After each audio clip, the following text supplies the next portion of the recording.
Reverend Father Raymond Gaspar. Welcome. Thank you, Brother Edgar. Maraming salamat po. At pagbati po unang-una ng magandang hapon sa inyo pong lahat. At syempre po, puno ng kagalakan ng ating mga puso, nagpupurit at nagpapasalamat tayo sa 9 na taong paggabay ng Panginoon sa ating weekday prayer meeting. Palakpakan natin ang Panginoon.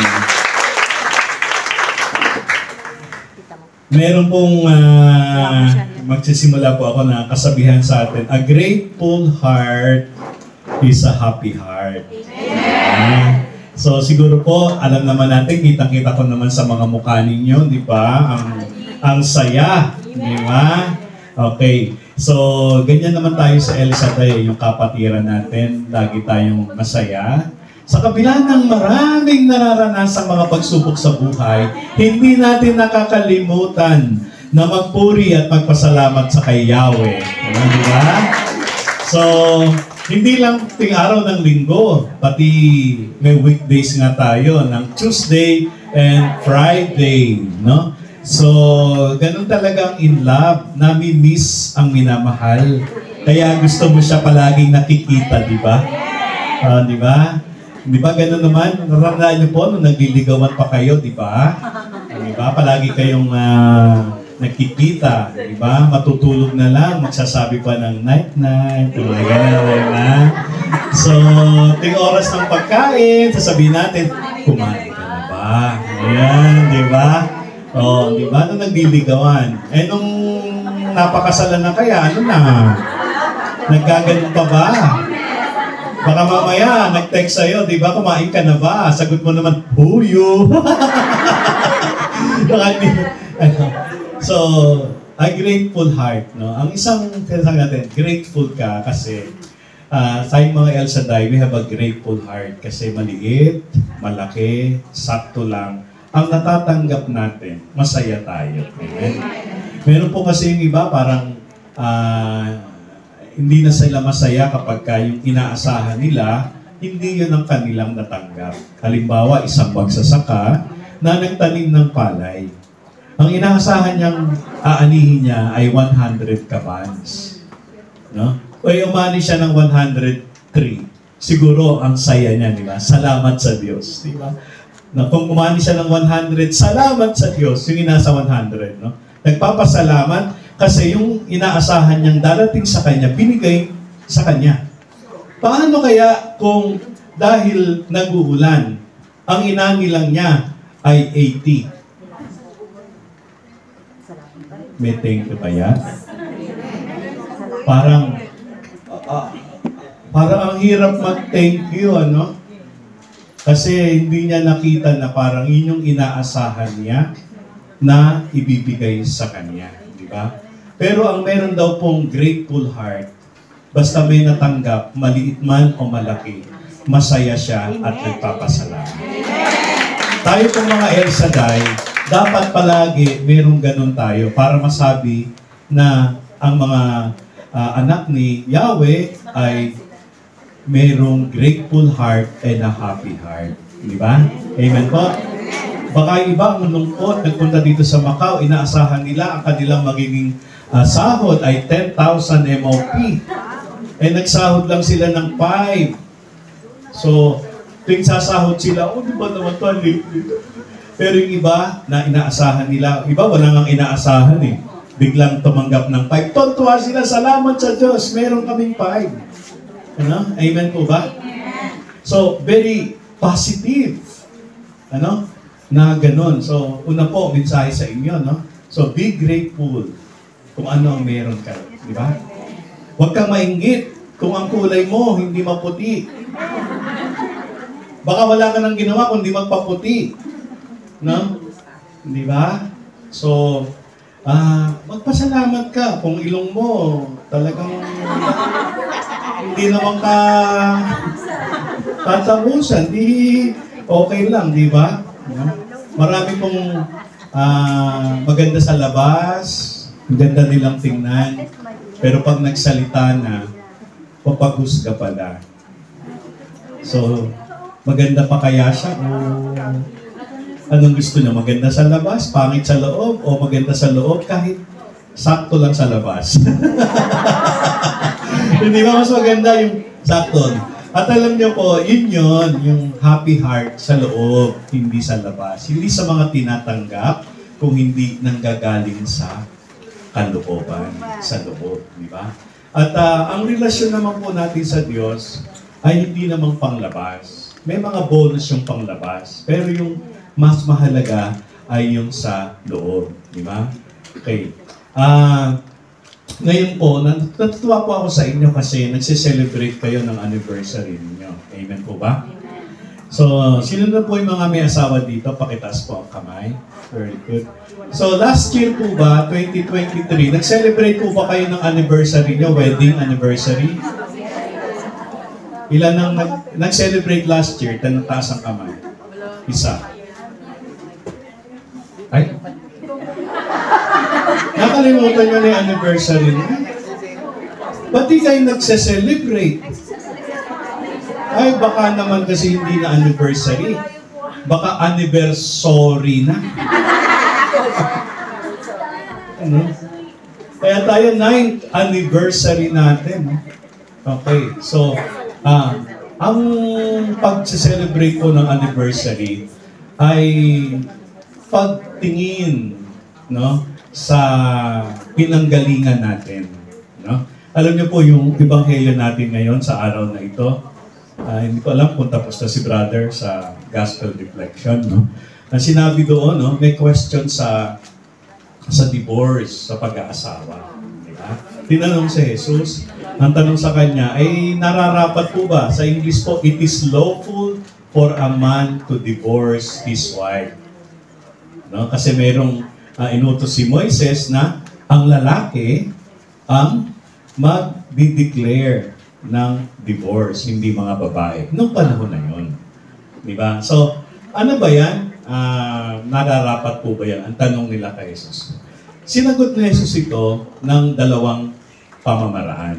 No? Una, sinagot ni Jesus ito, ano ba ang nasa una? In the beginning. Diba? So, parang sinabi ni Jesus, okay, balikan natin kung saan tayo nagmula. Kung saan nagmula ang pagsasama ng tao, wag muna nating pag-usapan ang paghihiwalay. Bago nating pag-usapan yan, pag-usapan muna natin yung pagsasama nila. So at doon sinabi ni Jesus, nilikha sila na ano? Lalaki at babae. Di ba? At ang sabi ng Diyos doon, di ba, na hindi mainam na mag-isa ang tao. Bibigyan ko siya ng kanyang makakasama. Sa English po, I will give him a suitable partner.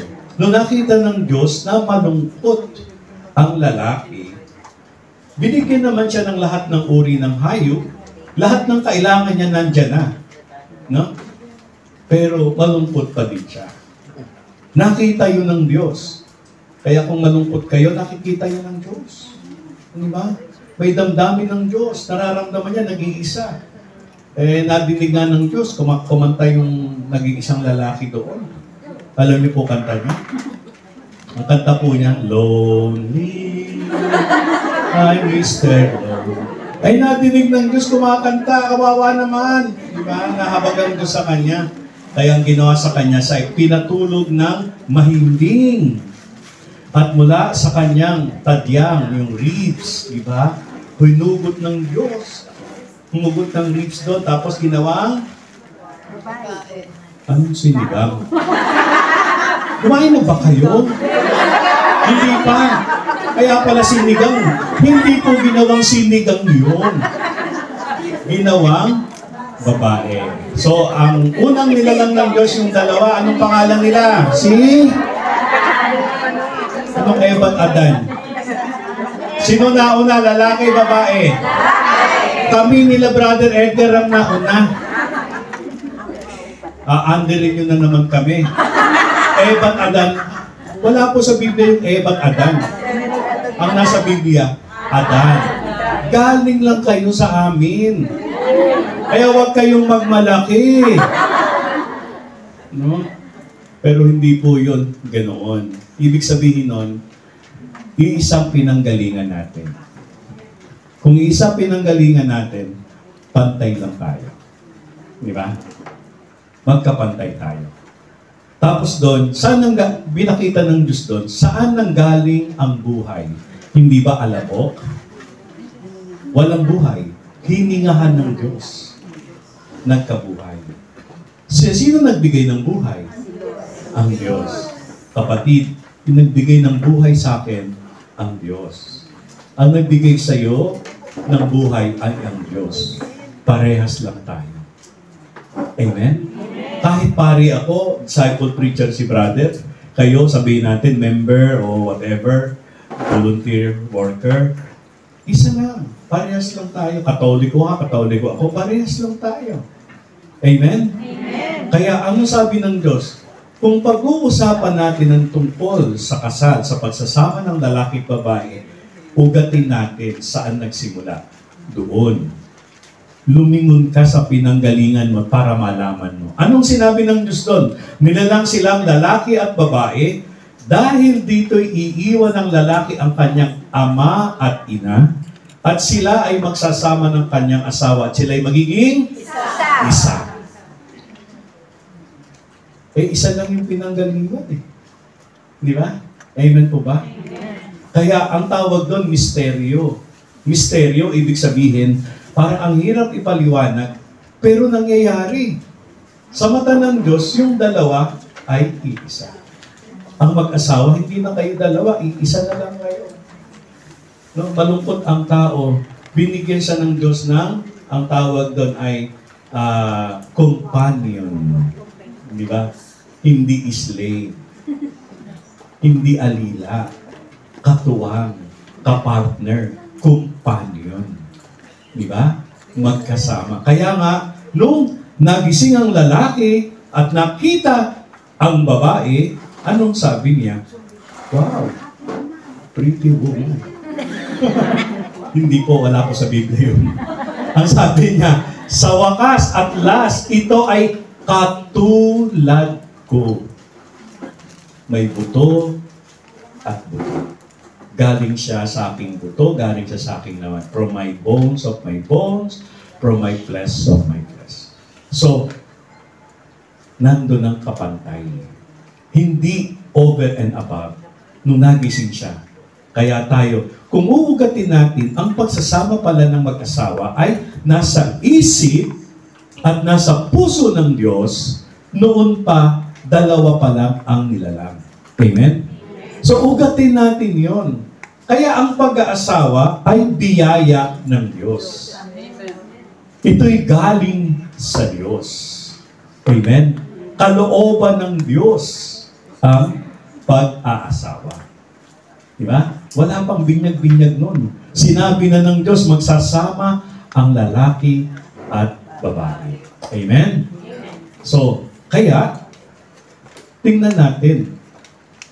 Lumingon ka. Importante po yung lilingon ka sa pinanggalingan mo.